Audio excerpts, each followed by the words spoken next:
down and listen to records. Smell the cover, read all the verses. Tell me about your favorites on vinyl and vision. Hey folks, thanks for tuning in to the latest episode of Vinyl and Vision. Here we are with episode 126. Today's very special guest is Mike Hranica. First, I'd like to just mention that as you can see, if you're watching the video right now, I am in my office, which is a mess. Sorry. It will get better eventually. But this might be my my setup for a while, because for some odd reason I lost power out in my shed where I normally do my recordings, and that happened in the middle of my conversation with Mike today. So that was no fun.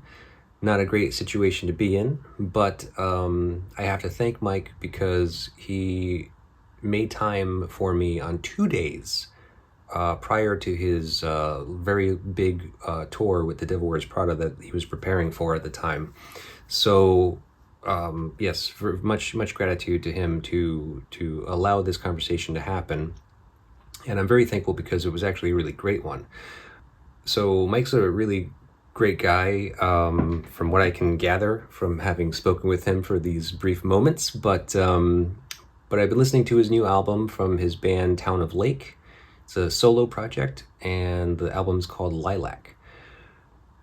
It's an interesting album. From all of the reviews and interviews that have been done with him and about that album so far, the overwhelming consensus is that it's a very challenging record.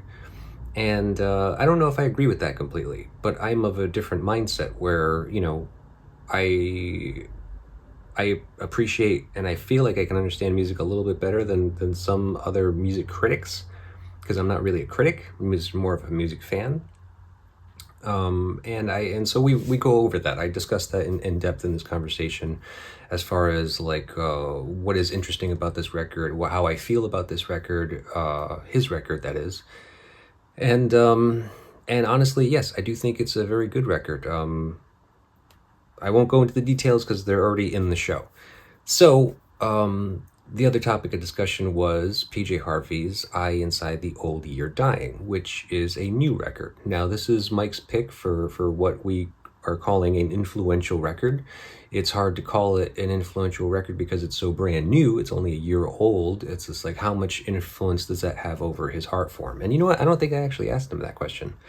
But it is interesting because we all love PJ Harvey and think that we all know that she's wonderful and incredibly talented. But I was able to parse together these parallels between their careers, and I think that was the primary focus of this conversation that we had, and I think they're really quite great insights. So I hope you like the conversation, and if you do like the conversation, please do all the things you do with the internet: like, share, subscribe, comment, rate, review, all of those things. They help us immensely, and they cost nothing. It's wonderful, isn't it? If you care to help us out in a financial way, you can always visit our website, psychicstatic.net, and make a purchase there of anything that is in the store. I'll package it for you and send it to you immediately, and those sales help us keep this thing going, and we'll possibly repair our electricity in the shed. So thank you very much, folks. Enjoy. Hello, Mike. How are you? I'm sorry I'm late. It's a hectic day. I just sprinted up to the hotel room. I went to the wrong hotel, so that's a great start, but I made it. I've been much more late before. Yeah, this is nothing, man. 2 minutes is that's completely acceptable. So Mike Hranica, right? Is that how you pronounce your last name? Yep. Okay. It's a pleasure to meet you, man. Yeah, thank you so much for having me. Not a problem. So we got a lot to cover. I've been doing a lot of research on you and your newest record, the project Town of Lake, and the album Lilac, right? Yep. And but you're also part of the band The Devil Wears Prada. That's correct. Yep. And you guys are leaving for tour like the end of this week. Yeah, so we did two shows in Vegas over the weekend, flew to Kansas City for rehearsals. Drove to Lawrence this morning. We're rehearsing here in Lawrence, Kansas today and tomorrow. And then drive day Thursday for show, Friday in Grand Rapids. So it's getting busy. Yeah, it's hectic. Okay, well, I mean, I appreciate you making the time to speak with me in that case. I mean, any time for Polly. Yeah. Um, it's yeah, I love the concept. Again, I'm sorry, I'm running a little behind. I'm a little frazzled here. Okay, no problem. All right. Well, that's like we're gonna chill out right now. We're just gonna have like some serious kind of music time. Okay, we're just gonna designate a couple hours. Love it. Okay. So let me see. Usually I start with like maybe getting the background on the person that I'm speaking with. So I mean, you want to tell me about where you grew up and where you were born and raised? Yeah, I was born in Pittsburgh. My family moved to Ohio when I was 3, I think. I spent a little bit of time in Japan from 5 to 7. I graduated Hmm. in 2007 in Ohio. In 2009, I moved to Chicago. I spent 9 years in Chicago, and I've then been in Milwaukee, Wisconsin since then. So, Okay. um, yeah, I don't love the Ohio part, so I often kind of leave that at the side. But Oh, that's what I was gonna ask about. I mean, is it Columbus that you were in? I was north of Dayton. Okay, so that's not Columbus. Where is that?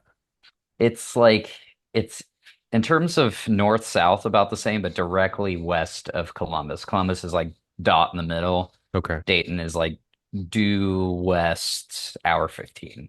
Okay. All right. Because I remember I heard an interview with you. I don't remember which one it was, but you spoke of a friend of yours named Micah. Oh yeah. Is that's not Micah Schnabel? No, Micah Sedmak. Okay. Then I don't know him. I thought I was Okay. just assuming. I was just like, oh, Ohio. Okay, it might be that guy. All right. It'd be crazy if it was Micah. I wouldn't be surprised, honestly, if it was the same Micah. Yeah. Yeah. Well, no, this is the guy from Two Cow Garage. They were from Columbus. Oh, I didn't know that. That does sound familiar though. Okay. Yeah. Early 2000s kind of era. Like I think that's when they were at their prime. So, Gotcha. um, all right. Well then, so I won't go too much into Ohio then. But so growing up in the house, I mean, most of your childhood it seems like was in Ohio. So I mean, like, what do you remember about music as a young kid? Um, my family was very musical. My dad, I was talking to someone about it recently about his like 300 disc CD changer, and he made like a catalog for it and whatnot. My earliest memories, I think, in terms of music was like REM. Hmm. Um, my all around my family always loved music, but no one ever played an instrument. Like remotely, no one had ever picked up anything. Yeah. Um, I was a very inward teenager. I didn't have very many friends at all. Angsty, issues with self-esteem and everything, which is how I gravitated to aggressive music. And I joined a band when I was 16. Um, really, I was in a joke band, but that was like my first band, and it's become my living now for 20 years now next year. So, um, Oh, so the Devil Wears Prada was your first band. yeah, yeah. Now I've been doing it over half my life, but Right.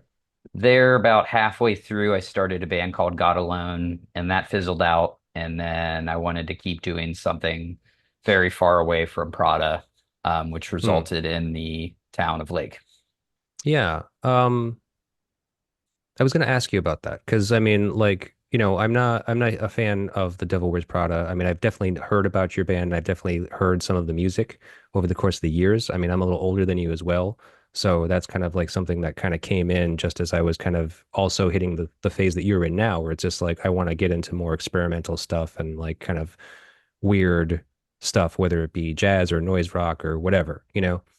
So, um, so that's why, like, I listened to your record, the new one from Town of Lake, and I gotta admit, the first time I listened to it, I kind of didn't know what was going on. It was a little weird for me, and then I like weird music. I mean, like, I try to listen to everything. I listen to Captain Beefheart, Trout Mask Replica, and I didn't know, I couldn't hear it, but then I listened to it again, like more clearly, a little bit more kind of isolated, and I definitely heard it. I definitely heard what's going on a lot more, and it's actually not as like unaccessible as I feel like a lot of people are making it out to be right now. Yeah, yeah, the Devil Wears Prada acts towards accessibility um, as a part of the process. Hmm. Um, I throughout my various creative side ventures over the course of my career now, I've never acted in terms of accessibility, and Town of Lake is very, um, I think, sort of a staple for that. I think that proves that. I Yeah. don't have much interest in anyone liking the works that I create, specifically Town of Lake, but I do want people to hear it and at least decide that they don't like it. Yeah. Um, So yeah, that's been a bit of the rollout process. I mean, we started this, my buddies that worked on the record with me before the pandemic, and it was always like this is gonna get shredded on YouTube or whatever from Prada fans, and that's perfectly fine because I didn't make it for anyone but me, and Right. um, it's fun releasing music myself. You take it for granted after releasing over 8 LPs and EPs and live records and whatnot. I haven't had much experience releasing music myself, so I Mm. didn't want to farm or look for a label or anything. And I like to keep busy, and sometimes it works against me, but Sure. it's been amazing creating um, the uncomfortable room that Town of Lake is, and I look forward to continuing the venture early next year. Yeah. Oh, are you planning on doing touring for it? I'm not planning on it, but we do already have dates for a second LP Okay. to get going on that. I don't anticipate it will take as long as Lilac did. Again, there was a pandemic, and Oh, okay. yeah, Yeah. I was struggling to get by, and by all means, not just monetarily. So yeah, it took a while, but it's really motivated me and inspired me, and some people that I really look up to have said all kinds of kind things about Lilac, and yeah, whether that was there or not, I'm excited to make more music that um, explores the mundane and the routine and speaks to um, I think my most cathartic thoughts. Hmm. Okay. I wanted to ask you about that, the whole touring aspect, because I think I heard an interview with you where you said that you weren't really, I believe you said you weren't planning on doing any touring for this album. And I didn't know if that was true or why that would be. I just created the songs without any sort of live context. I created the Okay. songs to express myself, and frankly, I just don't have the time to realize what playing shows for the project would look like. Yeah. It's funny when I started experimenting with drones, it was very much that like that was going to be the avenue for making drone loops, and that it was going to be more of a live situation than not. But where I landed with Town of Lake was layering up music that at least right now feels like it would just be too much of like an iPod playing an MP3 with a guy talking over it rather than A um band. yeah, Yeah. formalizing a band. Um but I would love to change that. I would love to a part of the writing process for Town of Lake is to not so much say like where the song is going to end up, but deeply distort what the process begins with. Um, so really, I could see myself implementing different exercises with future music, the same as I did as far as like, okay, write everything to a lyric. Hmm. I could say something like, okay, write a song that maybe has 3 parts or something, like I find that like kind of honing the reins at the beginning of the process is so much more important to create a different piece by the end rather than saying like the end needs to be different, but we're going to start the same every time. Yeah. Um, Right. so yeah, I kind of want to turn things on its head with that, and a part of why I could see like, okay, like if Town of Lake were to play shows, what was like write a song that would open a set or something, you know? Like I had Hmm. never considered anything like that when I made Lilac, but um again, it's a project that I'd love to carry on forever. I've always said that if the Devil Wears Prada grew inactive or anything, the reason I love collecting gear and playing guitar is because um I love to play and I love to express myself. If I never made another record, then that'd be a bummer with Prada, but at the same time, I've now found an outlet in Town of Lake. So Yeah. um yeah, well, I'd love to see what it would look like live. Yeah. Well, so what is the instrumentation on the recording like? Which is that what hinders you from even thinking about, or is that like what kind of obstructs the idea of what how you would perform it live? I think so, yeah. I think I can't imagine constructing a band or having the time to construct a band to play what the music does, or the room setting. Um, I've never played like seated theaters, and I have no idea what it's like to try to play a seated theater. Yeah. And I find that's the avenue for Town of Lake. Like that I that's where I see it. Um, Although I think in a not dream world, you know, it's a dingy, loud dive bar, and I don't know that that's the setting for the songs that make up Lilac. Hmm. Okay. I mean, I could see it either way, really. I mean, it's all a matter of like how do you like what do you need instrumentation wise? Like, how many players do you need and what kind of instruments do you need to make this music come alive? Yeah, absolutely. If I were to start digging in there, I don't know what that number would end up looking like. It's honestly a little anxiety inducing at the thought of it because, Yeah. again, you know, I work in a world where a lot of the music that I've made a career touring around in other bands is our tracks. You know, you play to a track, and a lot of bands don't have bassists or keyboardists, or they have any number of guitars all tracked. And that's the reality we live in. It doesn't do anything any good for me to complain about it, but it's certainly not where I see Town of Lake. And I wanted to to go about making Lilac without any kind of inhibitions and without limits.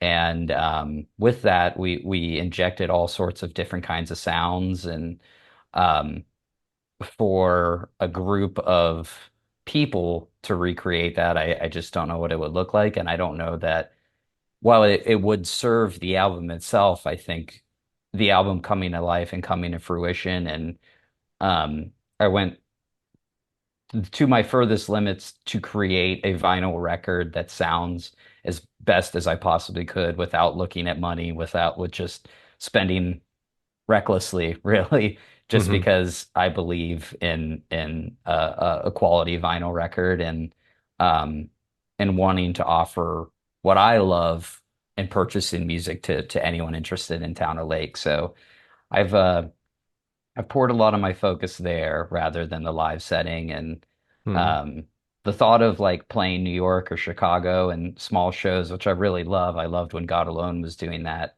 for a brief period of time. It would be really awesome for Town of Lake, but um, the Devil Wears Prada keeps me busy. That's for sure. Yeah. No, I hear you, man. No, you got a big tour coming up as it is right now. So, um, well, I was going to ask you about that, but then I realized that you actually had a member of the Devil Wears Prada joining you. Mason helped you on this recording. So, like, how does the band feel about you going off on your own and creating a new project? You know, I don't think I share so I don't think my musical tastes align so much with all the members of the Devil Wears Prada, but at the same time, Jeremy and I are the two original members, you know, going back to 2005. Um, and with that, we hold a relationship and a friendship that has outstanded a lot of different sorts of tribulation, I guess. A lot of hurdles thrown our way, and we've always put our head down and just, you know, went through it, whether it's a pandemic and finding a way to pay the bills or, struggling with ticket sales or whatever. With that, I think we hold a very mutual respect for one another, whether, what he chooses to listen to versus me. I think in terms of Mason, that Mason has an ear that I love and respect so much, and definitely felt like when I went to Andy Nelson about recording the project, I don't even remember the initial conversation with Mason about like, hey, do you want to come to the studio and see what happens? Hmm. And Lilac, I don't remember how many sessions it ended up being, 5 or 6 maybe. Um, but he lives in Kansas City. I live in Milwaukee, and I would fly him in. We would crash at a friend's house in Chicago, and um, yeah, he has a great ear. He's introduced me to all kinds of wonderful music, and he's a fantastic bass player. So I owe much to him for writing much more intricate parts, and I think really any moment of like groove within Town of Lake is so fueled by Mason's bass playing. Hmm. Okay. Yeah, I can hear that. I mean, a lot of the music is actually really great because, like I told you, I like challenging music. Like I wasn't afraid to get into a record that, other people are considering to be challenging. As a matter of fact, I don't actually think it's that far out there. I think it's sparse. I think it's really kind of like it's got a lot of room, and I think that that's the thing that maybe a lot of people don't like about music that is challenging because it's like they don't want to have to fill in their own blanks or they don't want to have to wait for what's coming. They want to just be given the stuff and be given like this, kind of short, concise thing. Absolutely. It was, geez, I think it's been 10 years now since I started looking at music as, the absence between sounds rather than the sounds themselves. Right. Um, which very much speaks to, I Inside the Old Year Dying from PJ Harvey last year. But Hmm. yeah, Spare City that yeah, I kind of find that catchy is bad a lot of the times. Like I don't It's, something stuck in your head seems like nagging and annoying rather than yeah. something challenging you. Or it can be boring. Yeah. Just repetition of the same thing. I mean, like it cuts both ways, because, Hmm. a chorus is catchy and it's catchy and it does that thing where, everyone can sing along to it and everyone can have a great time kind of singing along to it and even almost like anticipating it. But yeah, it can be boring because it's just like, okay, yeah, I remember I've heard this already like so many times. It's like it's been pumped to me through the radio and everything. I've already listened to it like 5 times today, and now I'm going to go see the band play it. It's like that's where it's kind of like a little annoying, I feel. Yeah, I can definitely get that way. I think a lot of music is serves as an escape, and I don't think that anyone has the right to tell people to why they should listen to something. Sure. Um, but a lot of the times I don't think that I want to escape when I listen to music. I think I actually want to dig in. Yeah. Um, and with the records that I personally love and enjoy, we'll I mean, again, like I was listening to this record earlier, and digging further into the lyrics, but just talking about things being turned upside down as an entire notion of like a song's lyrics Hmm. is to me deeply fascinating rather than I love you or something Yeah. like that. Right. Yeah, it's complex thought, kind of provoking, you know. Yeah, again, I just like there are certain like I love listening to jazz in the mornings in terms of serving like my home and my kitchen and my wife and my dogs like that energy. And maybe there's something there that is kind of escaping or it's establishing like a background noise or, looking at any number of like Brian Eno records. But um, I don't know. I just don't think that when I listen to music, it's to like escape my daily routine. Because in fact, and I've stated this ad nauseum practically, but I find routine very interesting. Hmm. Um, I think it's what so much defines us, as far as living our 24-hour days. Um, the I don't know, examining the mediocrity, I suppose, to some extent. Right. Yeah, I suppose so. I mean, I think jazz is an interesting choice for the morning. Depends what kind of jazz too. What are you listening to? What's your first grab, do you think? I mean, my introduction was Everybody Digs Bill Evans. Okay. So really Bill Evans was like an early one. I'm trying to find my kind of points with like Sun Ra, but of course Monk, Coltrane, um Mingus. I Sure. snagged a really terrific Mingus record that's Mingus just playing the piano when I was last overseas, and it's spectacular. So I've only read one book. I'm very much an amateur when it comes to jazz, but I have a shelf set aside, and I find it where I most often veer towards when I'm visiting a shop. Hmm. Okay. Yeah. Jazz is interesting in that regard. I mean, there's just so much there. I mean, then it's like you have to dedicate your whole life to really kind of wrapping your head around it. So I'm nowhere near it. Trust me. I got nothing on that. Um, but let's see. I wanted to talk about your album for a little while. Let me think. So I just want to maybe throw out a couple examples of like what stuck out to me about your record. And I think so I guess it was the second half of the first track off of your record. So I guess that would probably be Sin Titulo, the because it's got two titles, that song, the first track. Right. I made the song in one file, basically. We constructed it, Okay. and I didn't want to break it down into two physical tracks. So I think of it as two songs in one track. So there are Um, two very specific parts. yeah, I consider it that. And I just didn't see what the point of splicing it in the middle or like a crossfade or anything. Why not just Yeah. leave it as it is? Sure, sure. Okay. So I felt like the second half was like a methed out Johnny Cash on an all-night drive. It was, I visited Mexico City last summer, and there was a man, I was sitting with the Devil Wears Prada's manager who was down there with us. And we were having a coffee, and a man approached in this like thick wool pea coat, and he just started talking about music production and Sinead O'Connor and whatnot. Hmm. And there's some kind of murmurings of that on the back part of the song, but it's basically some um Oh yeah. What's the role of a producer? So it's like that in the background. yeah, that was something he asked. Okay. He was asking about it for his daughter, and I just kind of plugged it onto the song as like I personally don't use any sort of drugs, but it feels like a weird trip. And there's a prostitute named Stella Marie that's tripping over like the sidewalks where the tree's roots bulge up. Um, Hmm. and that was the vision.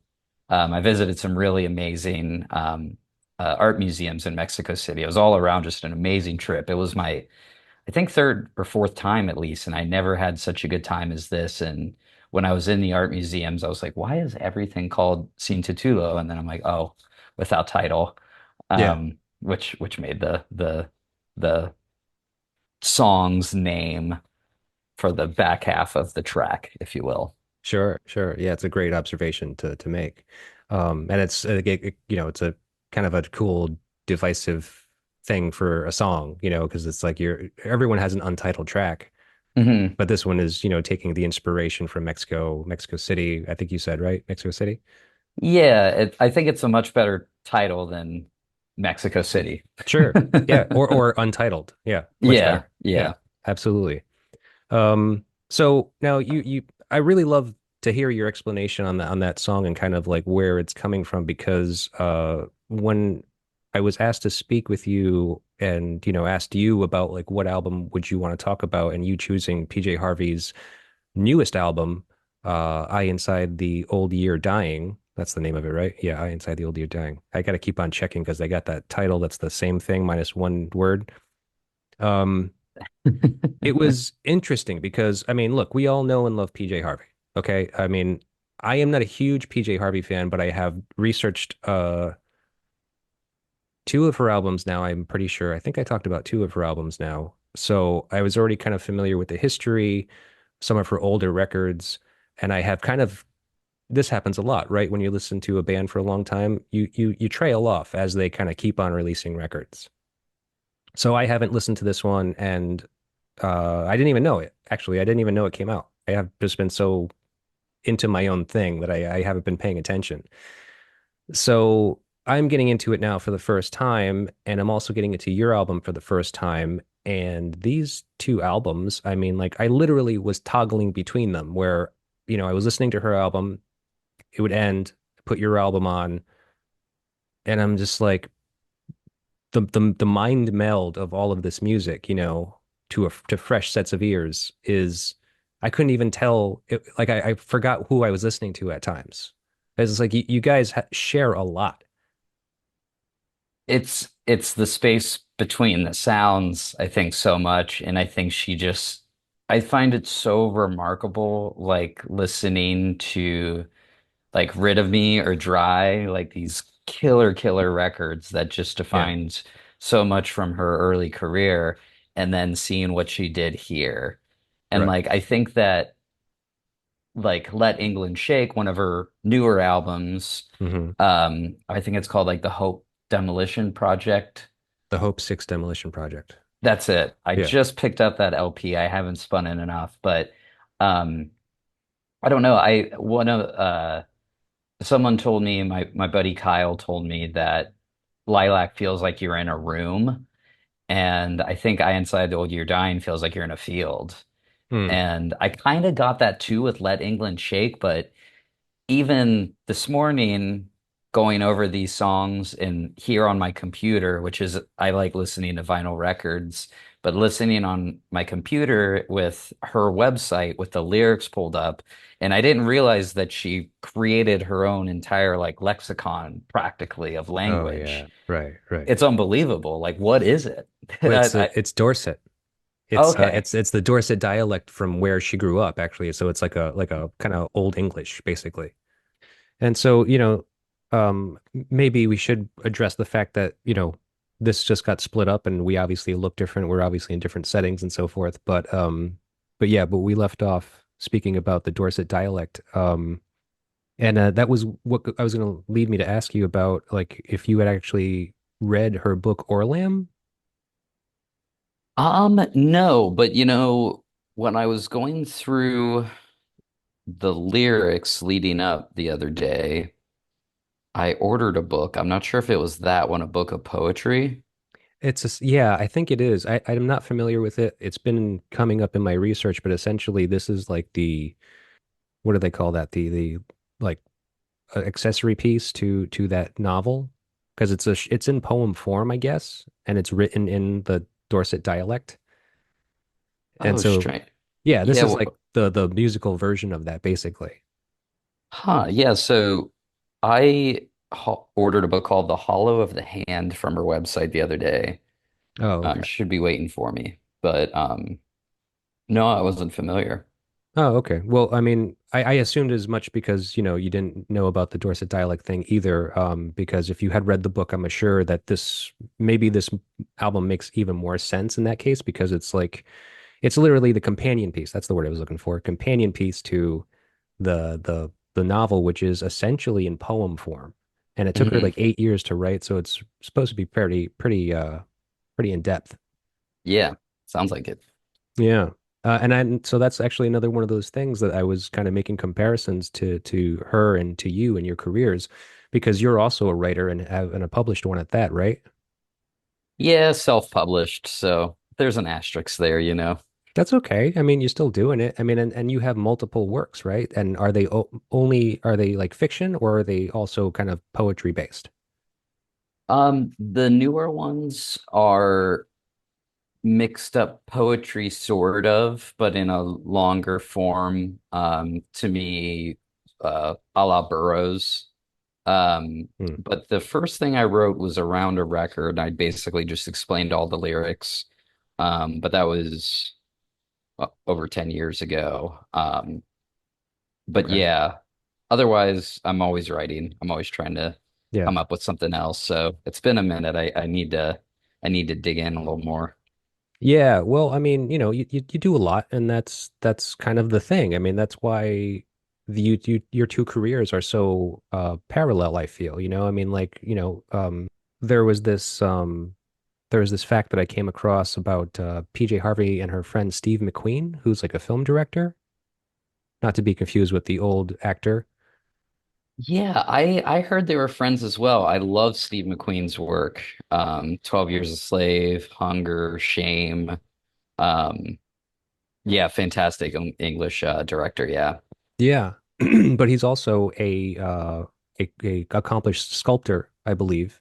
Hmm. And so he's one of these guys that does multiple things, and Hmm. so it was kind of his meeting with her or her meeting with him that inspired her to kind of move in this direction to push herself to, you know, work outside of the realm because like she was feeling stuck in a rut as far as Hmm. like, getting into that routine of songwriting, record recording, and then going on tour, you Hmm. know. So I don't know. I was curious to see if like maybe you felt the same thing or if you feel the same way.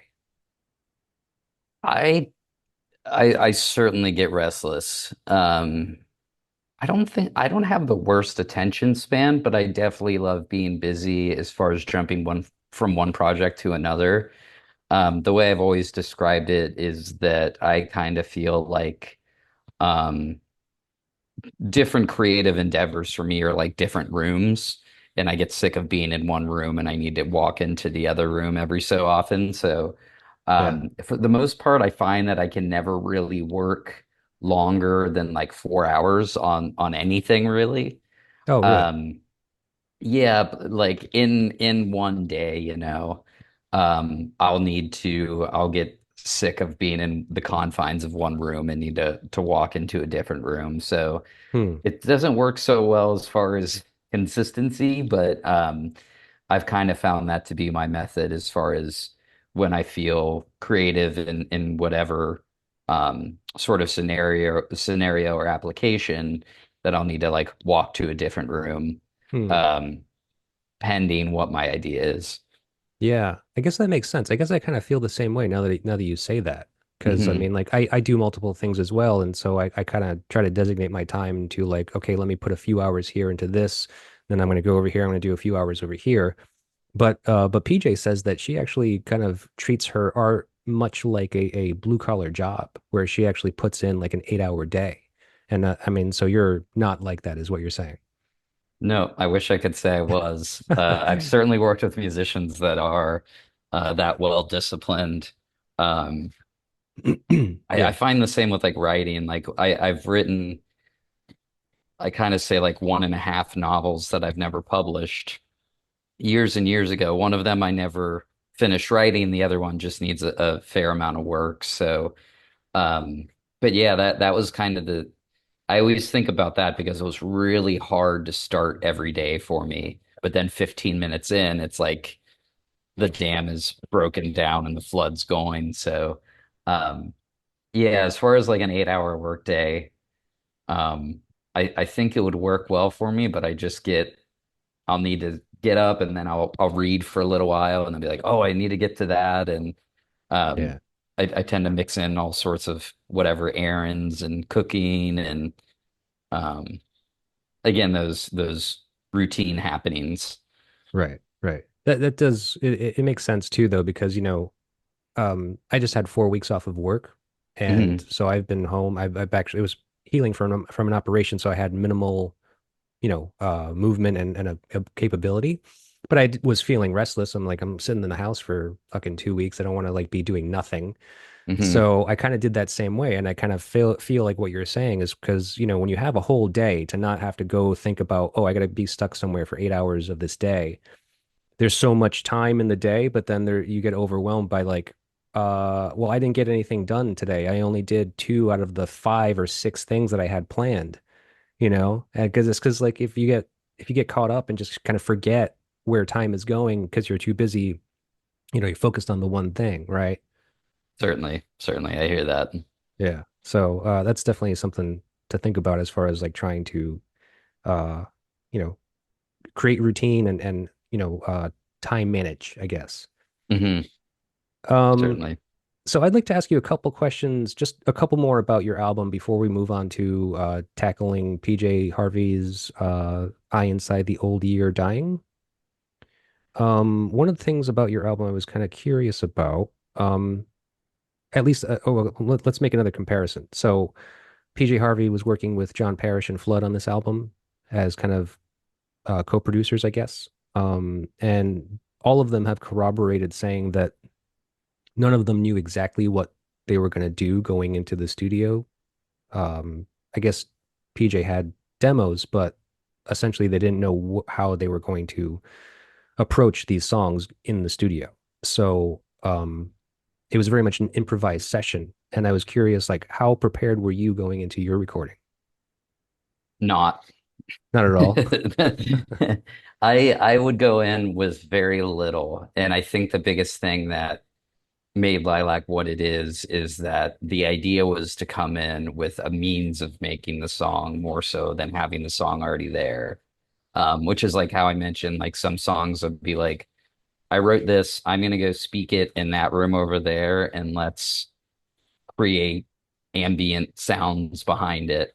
Um, Mm, I would think of songs like Tumult Cheater or Shall I Let You Leave Me, both songs like that, as far as being pretty sparse, as you said the other day, or sparse and minimal. So to me, it's just having that one little piece and kind of taking it and seeing what we develop from there. But at the same time, I really don't want to make the same record again when I start working on the next LP. So mm, I actually intend on building out a little bit more. Um, I specifically worked on I call it my amp room, which is just where I collect guitars and amplifiers, pedals, and all this, and got it organized finally, and bought some monitors and built a desk and whatnot for me to be able to um, an interface as well too, to where I can bring sounds and actually have them rather than taking these ideas and try to recreate them in the studio. Um, it kind of works back to like creatively and very much with music. Like as soon as I'm looking at a screen, I'm pretty out. Like I want to be touching and feeling and working that way. mm. Um, lyrically, nothing is ever really typed out. Like I've been in so many writing sessions now, and like on your iPhone, you can like collaborate on a note. So you and like a producer or like a top liner, members of the band, everyone is looking at the note in their phone, and I'm like, it just completely sucks the magic out of it for me. So Mm, yeah. um, my process and what I find best is being able to touch and handle things. And now I've actually worked to give myself that space um uh to be able to try to capture a little more at home and have a little more in the studio in terms of therefore creating a different record than Lilac next time around. Yeah. And going back to that point, because you mentioned this in our earlier conversation, and I was asking you about going on tour with the Town of Lake project. Do you think that going forward with this new recording, you're going to be more conscious of, you know, how could I put this on a stage if I want it to be at this point? Because, you're at you were at an impasse where you weren't going to be touring this album. Correct. That's certainly something I would like to keep in mind is if I collected the musicians and I did want to find the time to play live. Um, I know with all certainty that uh, im improvisation is a huge part of Town of Lake, and I definitely don't want to lose that. Um, but at the same time, maybe having a little bit more of a skeleton as far as what would this look like live. Hmm. Um, although any time where I feel like that's gonna like suffocate what the song could be to be like, well, we can't do that because it won't go or it won't happen live. Like, I don't have any interest in that. Like, I want the songs on a vinyl album, and that's the most important thing to me as far as at least as the writer and the designer for the product that I'm breathing into the world. Yeah. And I want to ask you kind of a weird question. I've never asked this to anybody before, but this album is such a departure for you from what you're normally, known for doing. Say, let's say you were finished recording and you do the playback to the whole thing finally, like, not just one song, but you listen to the whole album basically. What were your impressions of your record? Um, Honestly, pride. I've outside of the Devil Wears Prada, I released a record and an EP with God Alone, but even God Alone was very much handled by Kyle, my bandmate in that project, as well as the Devil Wears Prada. But he still led the charge so much. And as like the songwriter for Town on Lake, like I've really never led that. Like I've put in riffs here and there with the Devil Wears Prada, and for the longest time I composed like 100% of the lyrics. But um, as far as making a record by, very much with the help, very much with the help of Andy Nelson and Mason, um, it's a little bit of stepping off a ledge, you know? Mm. And I knew that 99% of the people that might know my name and listen to it probably wouldn't like it because it is very much a departure from um, poppy metal, if you want to call it that, or like heavy rock. Yeah. Um, so yeah, I'm proud that I saw it the whole way through. I never started the project to make an album. I started the project to express myself and start creating songs. And um, with COVID and everything, the songs would end up having quite a while to sit there until we came back to them and start writing more. And it was like every time we would make the time to do that and get the three of us all together in Chicago, it was like, I forgot we did that, or I forgot that little sound there, or the um I remember reading it was like a Nick Cave little quote about Push the Skyway, and he called Warren's the loops that Warren's make like a baby's heart in an incubator. And I found that very moving. And I kind of think about that as far as like creating um, loops and sounds that actively mimic a heart or breathing. Mm. So to answer your question, when I come back and I say this is everything that's there, I felt proud of doing of stepping off that ledge, I think. Yeah. Okay, cool. Now I'd like to ask you uh about the PJ Harvey album. When was the first time you heard this album? Um, I know like I having it here in Apple Music, I see A Child's Question August and I Inside the Old I Dying. Um, well, Prayer at the Gate too. They have those dots, which mean single.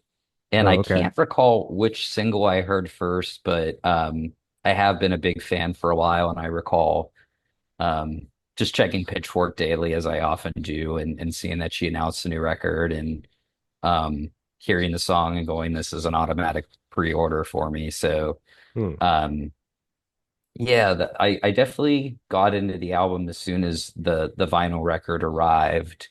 I just thought it'd be a little more interesting to go with something newer and even um, discuss songs that I don't know word by word and whatnot, and Sure. I, those albums that really shape you, 20 years ago or one thing, but I thought I'd mix it up and kind of turn it on its head and go with something quite fresh. Yeah, well, I mean, I love it and I appreciate it because I mean, there's been so much here to kind of like, dive into and kind of tear apart and and like I said, it's funny to me as the outsider and doing the research on both of these things, your album and her album, and how much they overlap, and so that's kind of a really interesting perspective to kind of have and to maybe even keep going forward. Like when people hear this and they want to know, it's like, well, what is this album that Mike made? And it's just like, well, first of all, I want to tell you that it's very good. For those people to speak to your point that, or maybe are Prada fans that you think wouldn't be interested in this music, I think there's just a kind of like a mind frame that you have to kind of be in. You put it on and, give it two shots, first of all. Secondly, if you kind of like in your mind compress the songs down, you know, because like there's still structure there. It's not like it's just kind Mhm. of free jazz. It's kind of sounds like, a lot of noises that are happening kind of spontaneously. There's very much structure. There's very much like verses and kind of choruses and bridges. So if you just kind of consolidate them in your mind, it's a pop song, essentially. Yeah, I mean, I certainly think of the song's outros are very much a thing. Oh yeah. The songs always kind of start with a lone element. Hmm. Um, and those are tendencies the same as, we might say verse, pre-chorus, chorus, verse, pre-chorus, chorus, bridge, chorus, like you could see it that way as far as I almost kind of want to say like the tendencies of the song structure. Um, but yeah, like we talked about the other day, I'm also like kind of the opinion where I'm like, um, why does it have to be catchy to be good? And is catchy good? Well, and, Um, and what is catchy? Because I think right. that some of these songs on your album are catchy. They have these moments which certainly grab you, and they're certainly like, interesting and have a pulse to them. Yeah. Quite literally. And like that, even like using the lyric pulsing in certain songs or, um, that's in the Sing to Tulo song, pulsing. Um, but yeah, I think also like what makes something catchy, like I love that because for me personally, like harmonies and what the chords are doing to create a poppy or like hooky chorus like just doesn't align with me so much as far as like the songs that get stuck in my head are usually riffs and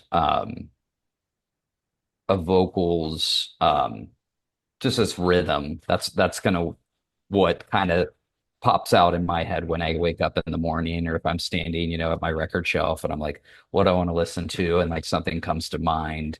It's usually not, I would say it usually doesn't fall in the confines of what makes like a pop song on the radio or like the most conventionally hooky music. Hmm. Yeah. One thing I wanted to mention was you're obviously a fan of PJ Harvey, and like I'm saying, I think that you guys have some comparisons between what I've learned about both of you at this moment. I mean, how do you think she would feel about your album if she could get her hands on it? Oh, geez. That I makes mean, me do you nervous. want her to hear it? I want I might have mentioned the other day. I want everyone to hear it, but I don't care if anyone likes it. Right, right. Um, yeah, I would be like through the roof. She is God. Um, but I don't know. It obviously that'd be the most flattering thing in the world. Um, and while she has such range and so many, like I don't really even sing. I've sung my whole life, but I can't sing, which Sure. is kind of funny or coincidental, I suppose. But yeah, what the sort of like falsetto nature to a voice, obviously I don't contain that kind of range, but if she Right. liked some of the loops that we constructed for Lilac, in that like the airy, like the sound of a ghost kind of, that's something I really like. And um, shoot, I wish I could think of it. There was actually when I was reading the notes to the lyrics on Inside the Old Year Dying, there was a word that meant ghost, but um, Hmm. yeah, I certainly get those vibes from her, and I try to use the same thing. So Yeah. if she heard it and any quality of it, if she liked one tiny thing about it, then that'd be a big W in my book. Sure, man. No, I hear you. So, all right. So, like I was telling you, I think I'd like to try to do something a little different, and I'd like to try to just play this album through and see how far along we get with it. Because, frankly, I'm I don't like analyzing records, but that's all that I do here. And with this record, yeah, it's fucking stupid. Um, with this record, I mean, I feel like I would be at a huge disadvantage and a disservice trying to do that. especially considering, like I said, there's a whole book that is kind of like, it's companion to this. So there's a lot going on in this album that I'm not going to touch on at all because I just don't even want to like, I would have had to read the book and I just didn't have the time and I wasn't going to go through that effort. I just wanted to appreciate the music for what it is. So let's just go ahead and put it on and then we're going to kind of talk over it and do a couple of notes will go in there as it plays. Okay. Yeah. All right. So Prayer at the Gate is the first song. So about this song, Prayer at the Gate, I mean, in an interview with NPR, PJ is asked about her use of the Dorset dialect in this song, to which she replies, that was one of the keys that opened up the world that she was writing about. Um, so I don't know if I noticed any particular theme throughout your album, but was there something that played a major role in the composition of Lilac? Um, Honestly, I think the biggest thing was that I went into this with an expectation, but I wasn't familiar with Scott Walker. And then when I met with Andy about recording songs and writing songs, he introduced me and it just changed everything for me. And it feels a little distasteful to be like, oh, this artist in his later works like defined a project right off the bat because you kind of think, well, what's been in the back of what have you been existing on or living off of for all these years in terms of your taste or the things you like and what informs your output. um but to me that was the thing that shaped it so much, or just like out of the gate, like as soon as I heard it I was like, this is huge.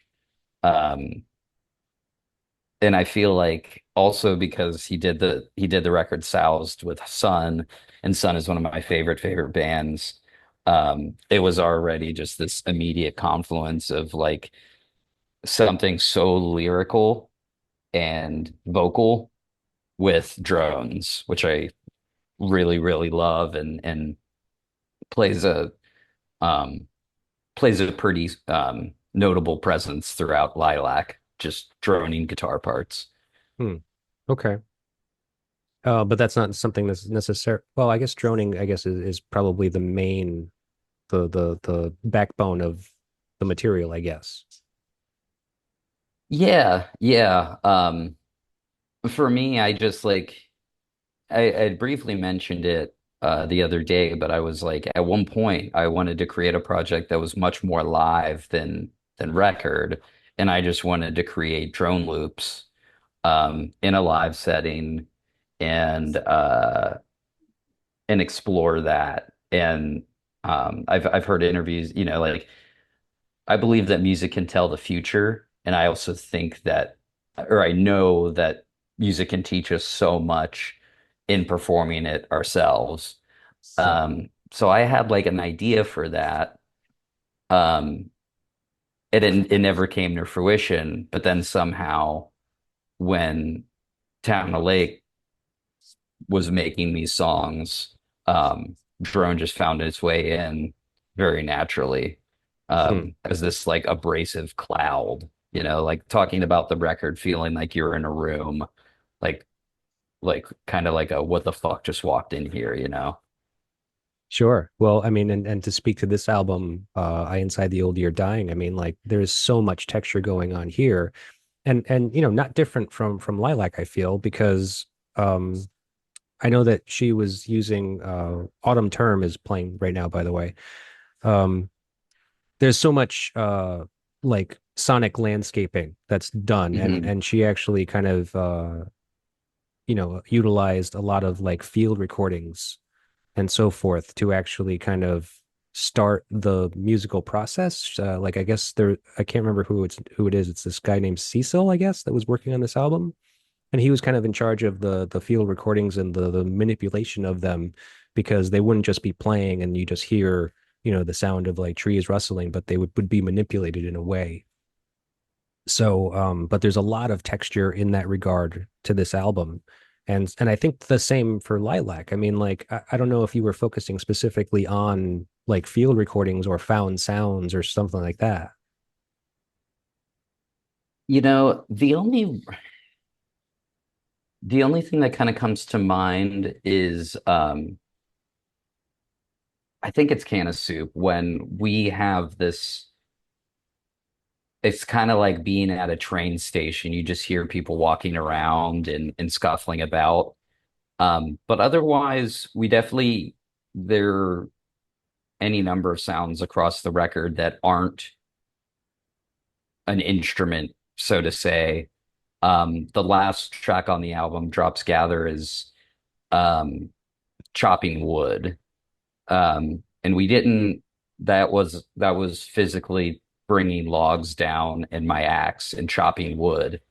And kind of just like taking like a rock, and throwing it and see where it lands, and that forms this section. And then there's this four-part vocal that repeats throughout the song, as well as like the drones that swell in and out and different percussive elements. But yeah, I love field recordings. I think it's really cool. And even Prada's had times where we've had a part where it's like we shouldn't have ever recreated it, even though the fidelity or like the quality of the sound is better, when you're in a studio, like there's a certain Right. magic about it.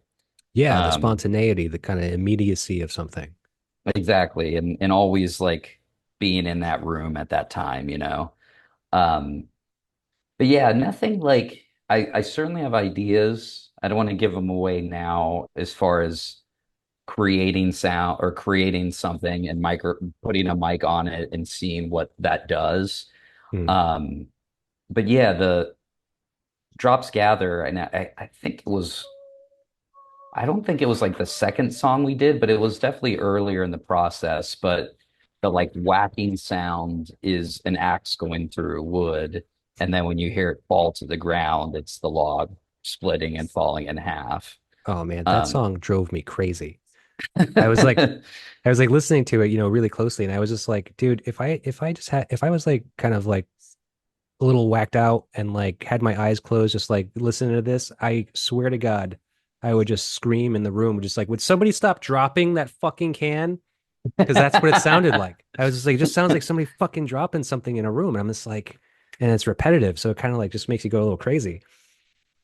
yeah, and then the bass, really just harmonics on the bass a lot of the song.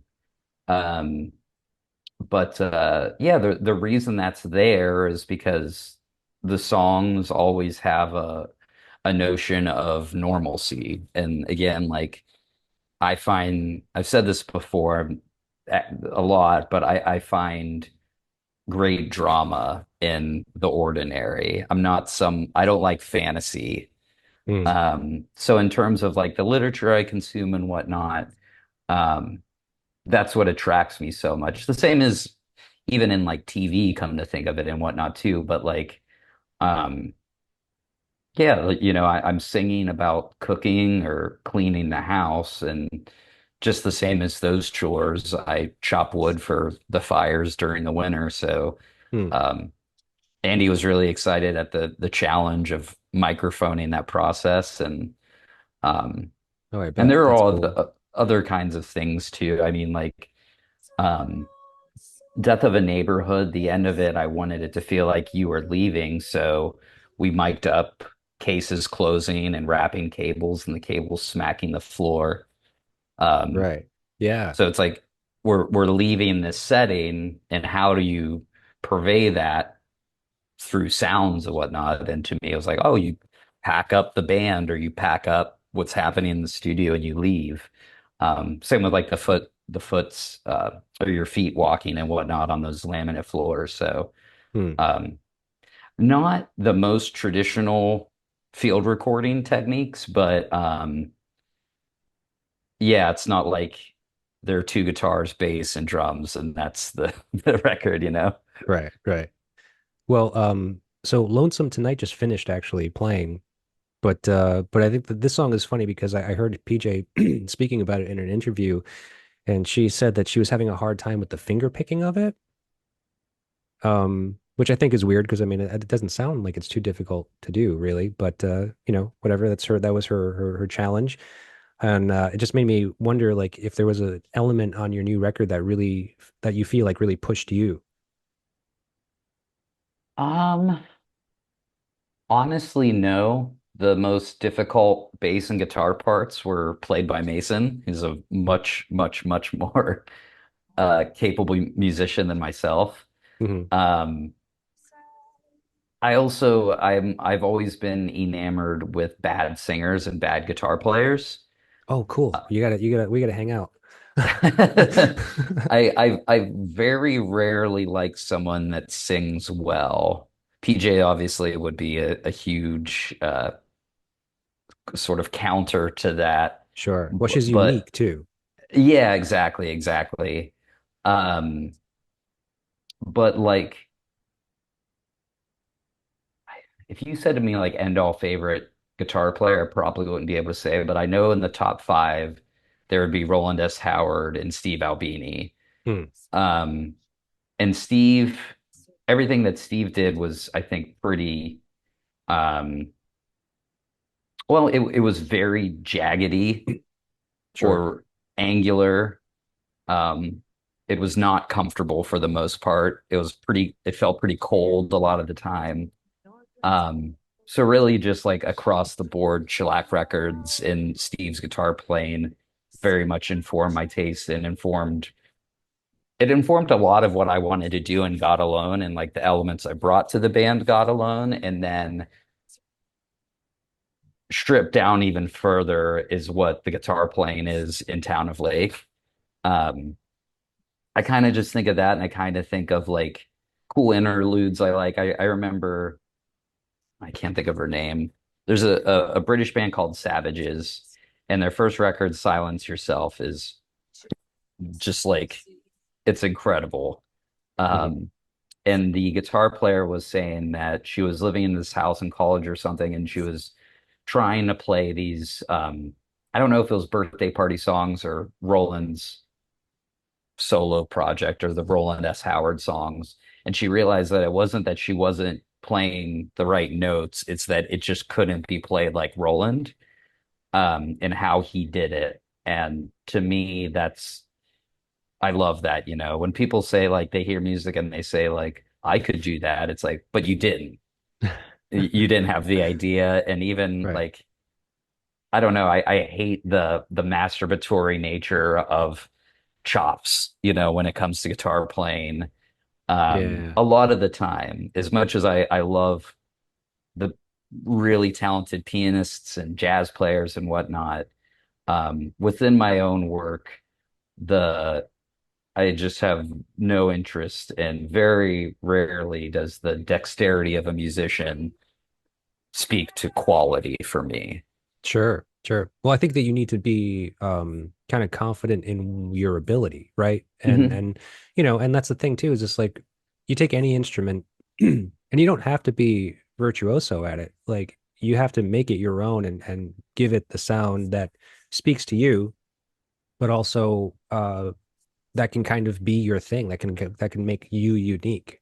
And like Roland S. Howard, I think is a great example of that because I'm not going to say that he wasn't a good guitar player. I just think that his sound is so unique.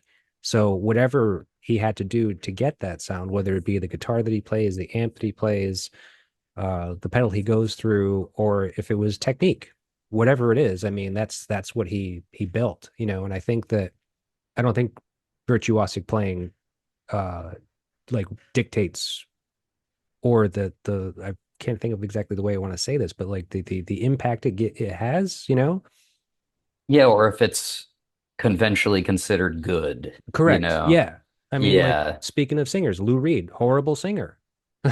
But I mean, he's pretty consistent. I mean, and I love him to death. I love what he sings, and then, like, I would never fault him for that. But like, yeah, he doesn't necessarily sound like a good singer.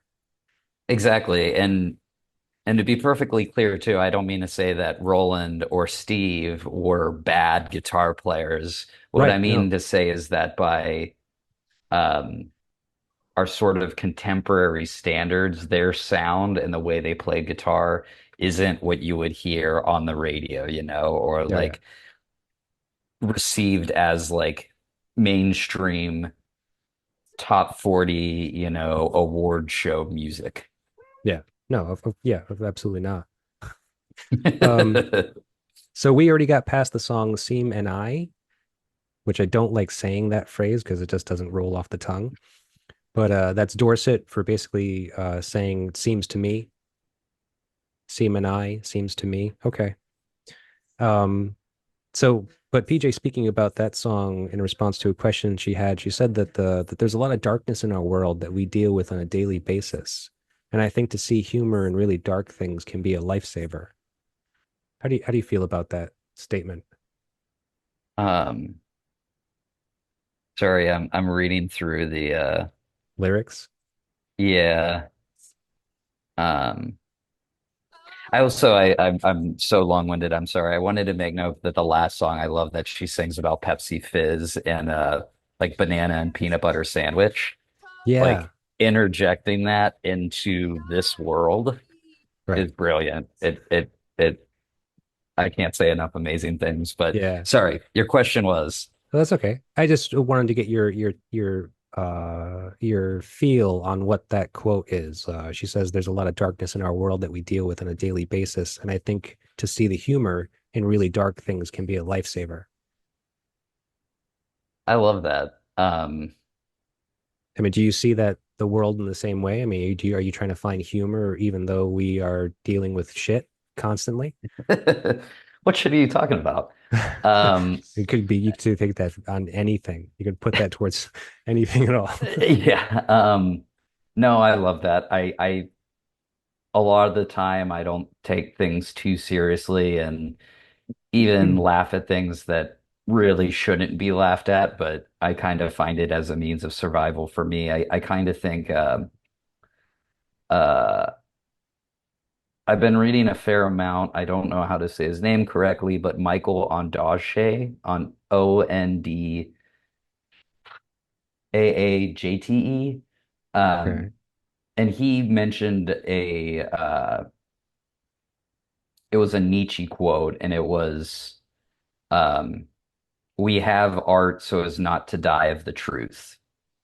Um, and that Hmm. really, really rocked me. And I think the reason I mention it now is I kind of see the same. We can use humor as to not die of the truth. Yeah. Um, I think perhaps providing some of that levity or finding comedy in certain things that would certainly be considered dark. I mean, I don't know how I'd ever be able to survive everyday shit if I wasn't able to laugh at it or find a meme not to get to me, and I think using humor is a nice means of perhaps not letting something get to you. Right. Yeah, I think so. I agree. Um, I think was it the song "The Nether Edge" that has the mention of the Pepsi Fizz and the peanut butter Um, sandwiches, whatever it is. I think it was was it Lonesome Night? Was Lonesome it Lonesome Tonight. Tonight? Okay, I can't Um, remember. I don't have the lyrics in front of me, but I've got my in her satchel Pepsi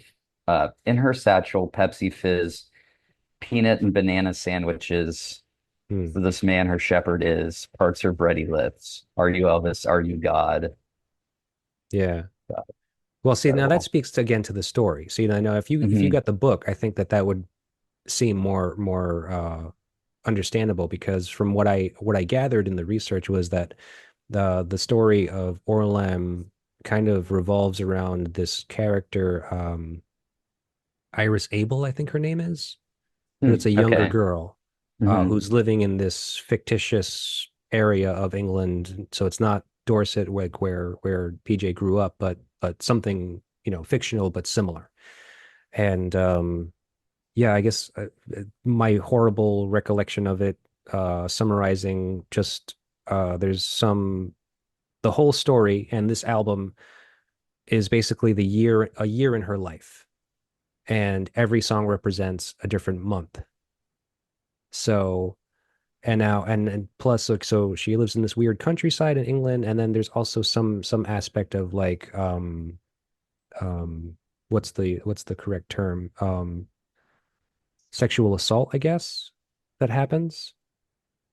So Okay. yeah, and so I'm not sure if that Christ figure, that Wyman Elvis character that she created, who is supposed to be this Christ-like figure, I don't know if that's the perpetrator or if that's just something in her imagination, like maybe her guiding light or her you know who she looks to for solace in this troubling time that she's having. And I could be Mhm. slaughtering this synopsis, I because I didn't read the book, but um but yeah, there's a lot more to be found out if you really wanted to. I didn't even know about the book, so you've got a leg Yeah. up on me. That's what I didn't know about this album until you said you wanted to talk about it.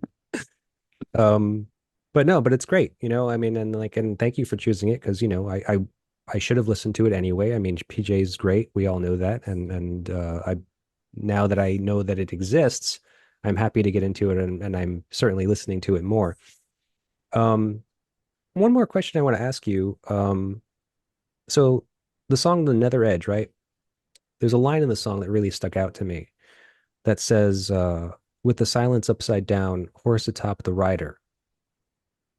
And you were mentioning this earlier, how like this device that she uses lyrically, where she's kind of like mentioning all of these opposites, all these things that are happening in opposite. And but tell me, like metaphorically speaking, do you ever feel like the horse is riding you? Um, that's interesting. Honestly, probably more often than not. Um, I'm looking at because there was something else. Also the way she sings, the upside down, the inflection in her vocal just immediately sticks in my head. I Hmm. thought it, oh, airs an upturned ocean. Yeah. That one really popped to me a few days ago. Uh, Um, yeah, I mean, horse atop the rider, to me that reads like what we're meant to control is actually controlling us. Right. Um, and that I'd say that's certainly a notion I could resonate with. Hmm. Right. It's kind of like that Fight Club mentality. Like the things that you own start to own you. Yeah. Okay. Yeah, no, I mean that song was great, and such a interesting device to use lyrically, and like again, in relation to the story, I don't know. Oh, I forgot a major part of that story, that Orlem is actually a dead goat's eye or a dead lamb's eye. I can't remember. There is I know she sings of lamb and you. Yeah, Yeah, and then there's sheep in here. Sheep is mentioned a number of times. right. This might have been one of the word I was trying to think of when I was talking about ghosts. The word Soonir, Soonere, Okay. a ghost. Just there are layers here. Yeah, very many. But if you didn't read the book, you might not be able to grasp onto all of those points merely. But to speak again to another point that you made earlier, like your friend said how Lilac sounds like it's you're in the room, and this album sounds like it's being in the field. Mhm, Uh, that's a very apt uh observation because mhm. yeah, like this is supposed to take place in the countryside, and so all of those found sound landscapes, sonic landscape things, you should be able to feel that really, that like you even though I know that wherever they recorded, which I don't know exactly where they recorded, but I do know that it was like in a room and in the studio, they were able to kind of create that landscape and kind of put you in that setting, even though they were, recording in a room. Which is incredible. I mean, to me, that almost speaks to, when we're talking about like what would qualify as good and if virtuosity qualifies as good, like Right. I think it certainly measures up as far as like if you're a musician that can play the drums or the guitar or the piano, or you can learn any song and create that production. Obviously, that speaks to a huge, um, a huge amount of talent. But Hmm. at the same time, I think what really deeply intrigues me and my own personal subjective taste is for a group of musicians, and not to say this is exactly how it went, but it's saying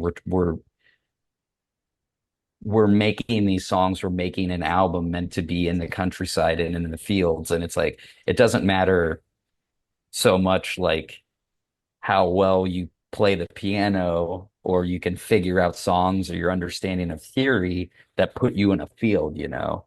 It's Hmm. the other creative things. It's the airiness, the wispiness, the ghostiness that feel like that. And it's also the creativity of, again, the layers and layers and layers of what these lyrics are doing that all lend to put you there, you know. It's not, again, it's not like shredding or something to Right. escalate these songs and to give you the sensations and the very real sensations that this record gives. Right. Yeah. No, I mean, and that's like that speaks to maybe virtuosity in the sense of like an engineer. Because I'm Mm, not sure exactly who engineered this. And I mean, I know that Flood had a lot to do with the recording of it, which, as a matter of fact, an interesting recording technique that happened on this album was what song was it? I want to say it was probably I think it was the song I Inside the Old I Dying. mhm.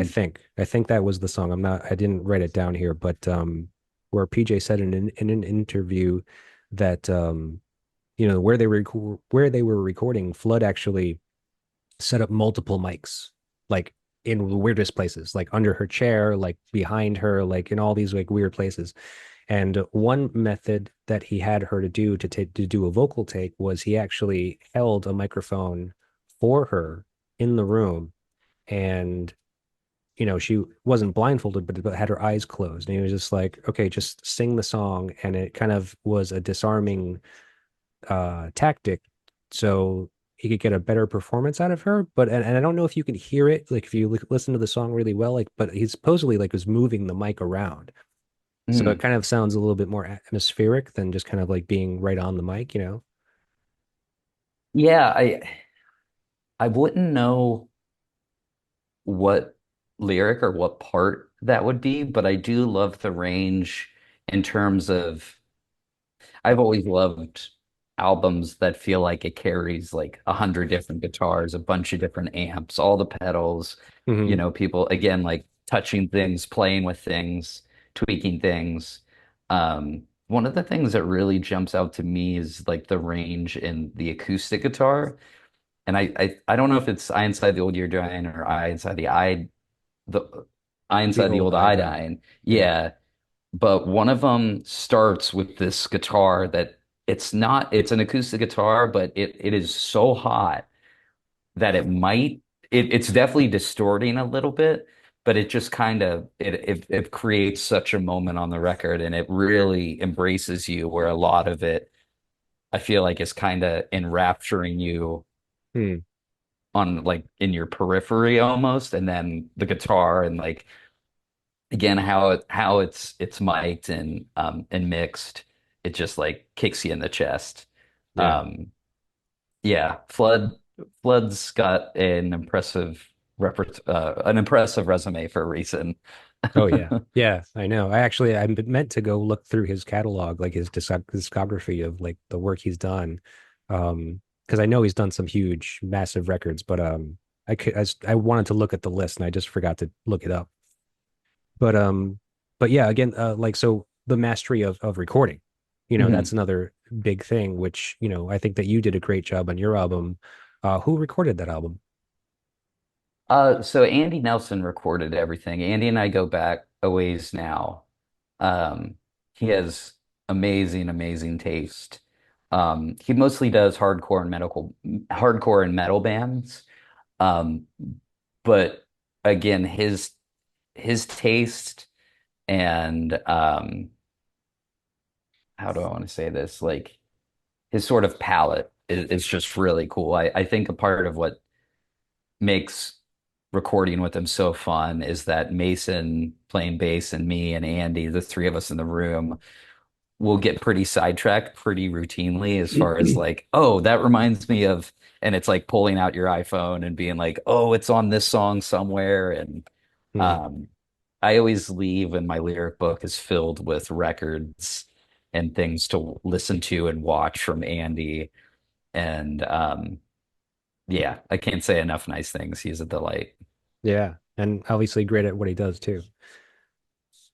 It's cool. It for having such range to what he likes to listen to. I think that, not to speak for him, but um, it's different than bands coming in and being like, okay, we wrote this record, needs to sound heavy, and he does that and he mixes it and he does a great job versus like sort of oddball me coming in and like uh what song is it? But one of the songs, what we did is I was vacationing in Copenhagen and I went to the oh gosh, I forget what it's called, the National Art Gallery there or something. And in the gift shop, they had these little wind-up boxes, like, and it plays the tune.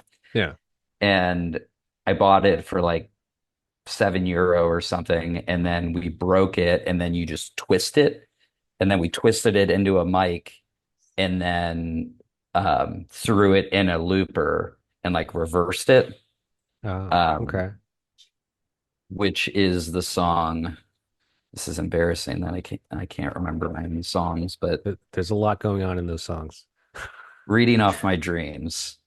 Okay. Um, that song is a little box that we were twisting around, kind of like one of those. Why can't I think of it? Like the ballerina, music Yeah. box type thing. Right. Um, That's yeah, cool. and I Yeah. mention all of that as to say it's a little different than like putting up some mics and recording metal bands, No, I which know. isn't And to say is wrong either, of course. no, of course not. But I'm sure that Andy like appreciates you going into the studio and having to challenge him to record an album like yours because like you were saying, all the stuff that you recorded, like how do I, recording the room sounds of like cases closing, of like, chords hitting the floor, like chopping wood. Like this is all stuff from an engineer's perspective. This is something I don't do every day, you know? Yeah, I'll say this. I hope the pros outweigh the cons. It's good, man. It's very good. Like seriously, and so comparing these two records, they're both great and like for their own reasons, but similarly speaking, they're albums where obviously the artist creating it, you and PJ, are pushing yourselves to, outside of your comfort levels and obviously as an exercise in being an artist and creating because when you get stagnant and you just kind of start using the same formula to make the same stuff basically you end up in this endless loop and it can be ungratifying I guess. Definitely. I don't like, it's not that I hate the term experimental, but I feel like experimental is so often misused around music because I feel like making anything is experimenting, like if you're Should making be. music and yeah, what you're doing isn't experimenting with whatever tool or instrument you have, Right. then Not it's doing it more right. like, well, it's more like doing math or an equation than it is creating something, I think. Sure. So, um, yeah, that's kind of been sitting there for me, waiting to be hashed out. Yeah, yeah. Well, I mean, I think that it was very apparent to me upon our first speaking and even up till now that like you're very interested in pushing the boundaries of what you are capable of doing, and it doesn't even necessarily only apply to making music. I mean, you're obviously very interested in a lot of other things, and like, you're passionate about all of these things, and that's what led PJ to making this, to writing the book, to making this type of album, which is different than her other albums, to working on soundtracks for movies because she also is a visual artist and she likes to do art. So, you know, it's all those things. You put it all together and then you take all your passions and then you can kind of be limitless in what you can create. Hmm. Agreed. Cool, man. Well, listen, we're gonna end this record because I don't think we're gonna get to the end of it, but I'd like to know what your final thoughts are as far as like your first impressions of this album is what you mentioned, but like do you see it any differently now? Or like is there anything that kind of stands out to you now about it that's important? I'm very curious about the book, and I'm Okay. gonna have to do some research. I'm not good with like footnotes and translating, so I'm not sure if it will be if I'm up to speed for it. Um, but honestly, it was such a delight. She was in Chicago recently, and I wasn't able to go. The show sold out, and I had an agent reach out, and they're like, "Guest list is closed." And I reach out a few weeks later, and they're like, "Still no tickets." And I'm like, "God damn it!" So I missed it, but I watched one of her shows. It was from the European leg. I can't remember where it was from, but even like the stage setup was like it almost felt like it was like a kind of like a kitchen in the countryside almost. Hmm. There was like a dining room table and like a pitcher of water. So she's like filling up her glass of water rather than, just some water bottles strung about the stage. So Yeah. as much as this record really popped to me when I first heard it, and I was like, this is great. Um, my anticipation for the show, which I unfortunately missed, and then digging into the lyrics for this podcast and whatnot, just has me um, only the more enthused as far as what a terrific collection of music it is. And yeah, I'll be on tour the next 5 weeks, 6 weeks, but from then I'll be back on in front of my record player. Listen to this. Sure. Maybe you can even order that book and you can kind of do some reading while you're in the bus. Absolutely, I'll have my downtime. Yeah. Well, cool, man. I forgot that you are starting your tour tomorrow. So thank you for taking the time to speak with me. Um, Best of luck on the tour and best of luck with the record. What's the best way people can buy the record from you now? MikeHranica.com is my website, which I try to have information about me and whatnot, but it's a little store with some of my books and Town of Lake and some other um, some other of my happenings and whatnot. And my wife and I fulfill our web store from our home, so um, it's fun, and I'm very proud. I took no turn or no shortcuts in terms of producing a really great sounding album in terms of the mastering and pressing it here in the United States and everything. So um, yeah, thank you so much for having me, MikeHranica.com, Town of Lake, Lilac, and we'll be making more music in January. Cool, man. That sounds great. We're looking forward to it. Thank you. Thank you so much for having me. Absolutely, man.